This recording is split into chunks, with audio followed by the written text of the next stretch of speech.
I walked into the little diner at the community center on a humid Wednesday afternoon, craving nothing more than a simple grilled cheese and some peace. That's all I wanted. The place was cozy, the kind where locals nod hello, soft jazz plays in the background, and the sandwiches always need a dash more salt than you'd admit. My nephew, Jake, was manning the counter, barely 17, a soft-spoken kid with a heart of gold, always asking about your day, even when his own sucked. He just snagged this gig to stash cash for college, beaming with that quiet pride of earning his keep.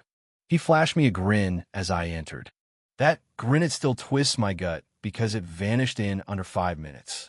The diner was run by the neighborhood association, but make no mistake, it was lorded over by one woman, Susan Hargrove, the self-crowned empress of our block. Always in crisp linen, flashing that condescending smirk like it was etched in stone.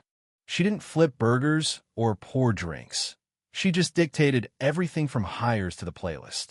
She hovered near the register that day, drumming her manicured nails, eyeing Jake like a vulture circling prey that hadn't sinned yet. I sensed the tension, the way her gaze sharpened, but I shrugged it off and queued up. Then her voice cut through like a knife. "You think I wouldn't catch you? You stole from the register." My heart stopped. I glanced up. She had Jake by the shirt, yelling he'd swipe petty cash.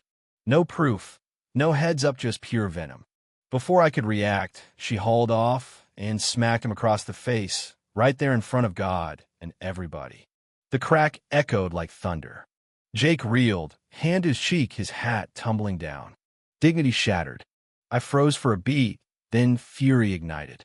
Susan stood defiant, chin high like a deranged royal. Little crook figured I'd miss it. Cash drawer's light, and he's the only one on shift. She poked his chest, ignoring his shakes, his glistening eyes. "Look at that guilty mug." Rage choked me. I stepped up, voice low and lethal. "Back the hell off." She whirled, shocked anyone dared. "This isn't your business. Association matter." "That's my nephew," I snarled. "Makes it mine." She sneered. "Teach him better, then." That broke me. I closed in. She didn't budge, arms folded, dripping arrogance, assaulting a teen, then strutting like she'd won. "Listen here," she hissed, venom dripping. "I rule this spot. I don't need evidence. Gut feeling's enough. That brat's a thief. You gonna threaten me?" I locked eyes. Worse than threaten. The air thickened. Her smirk wavered. I helped Jake up, his face beet red, tears held back. "Get in the back," I told him. "Don't look." He nodded, vanishing. Susan barked a laugh. "What, hit a lady? Go on, prove you trash too." I turned. "You know, lady, you're a menace." Then I lunged, grabbing her blouse, yanking her off kilter. She yelped in shock, not pain yet. "Insane. Assault." "Good," I growled. Tit for tat. I slammed her against the display case. Glass rattled, her fancy earrings clinking as she gasped. The room exploded in murmurs, phones out, filming, but no one intervened. "Help!" she screeched, panic rising. I pinned her, whispering fierce. "That kid you struck?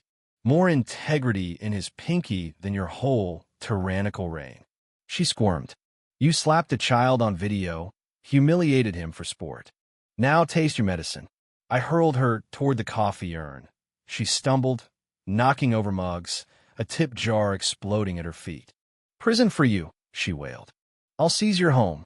"Empty threats," I spat, advancing. She slipped on her heels, crumpling by the urn. "Ever scald yourself on hot brew, Susan? Let me demonstrate unchecked power." I twisted the spout. Steam hissed menacingly. Her eyes bulged. "Wait," but I gripped her hair, shoving her clothes mist, melting her makeup, mascara streaking like defeat. She howled, thrashing. "I'm association head." No, a thug in linen. I didn't bird her deep, but let the heat kiss her skin, her collar. A wild swing from her, I caught it, twisting till she yelped. "Still queen. Regret this," she sobbed. Then I tilted the urn, pouring steaming Joe down her front, soaking her pristine top in bitter black. She screamed agony mixed with utter shame. Her empire dissolved drip by drip. I released her. She slumped, broken. Silence, then claps building to cheers, whistles. The door swung open. Cops. Susan's eyes lit with hope. Arrest him. But they ignored me. Susan Hargrove. One intoned, unfolding papers. You're under arrest for assault on a minor, embezzling funds, forging records. Her jaw dropped. Me? Impossible. I stepped up. You terrorized us. Now, face it. Cuffs clicked. She flailed, tripping over shards, mask gone just a fraud on her knees. You have a right, the cop droned. She shrieked as they hauled her out, heels scraping, threats fading. You'll all pay. Jake emerged, voice firm. You should have regretted the first time. Cheers peaked. She vanished into squad car lights. The diner erupted, stories poured.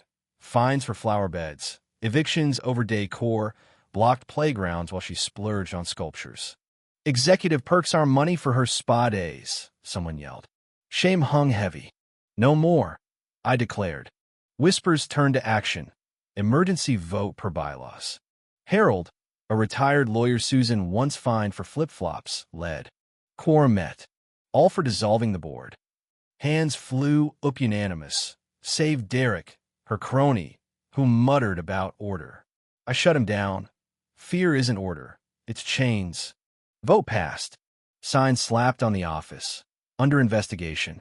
Chatter flowed, free lemonade passed, plans hatched. Lisa, the waitress, grinned. We'll run this fair no tyrants. A week on, I returned.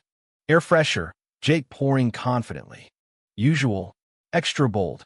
He slid it over with a cookie, for not finishing her. We laughed. You okay? He nodded. You made me feel seen, not small. Outside, new signs. Elections ahead, transparency first. No more Susans. Justice isn't always courts. Sometimes it's hot brew and backbone. But unchecked power festers in quiet rules, silencing us till one stand sparks revolution. Was my retaliation too far eye for an eye? Or vigilante overkill? Would you fight back physically if a bully harmed your kin? Or let the system handle it? Should communities self-police tyrants, even if it means chaos? Drop your hot takes below. Did I cross a line? Like if this fired you up, subscribe for more raw tales of pushback and hit notifications. Let's debate violence or restraint in the face of injustice.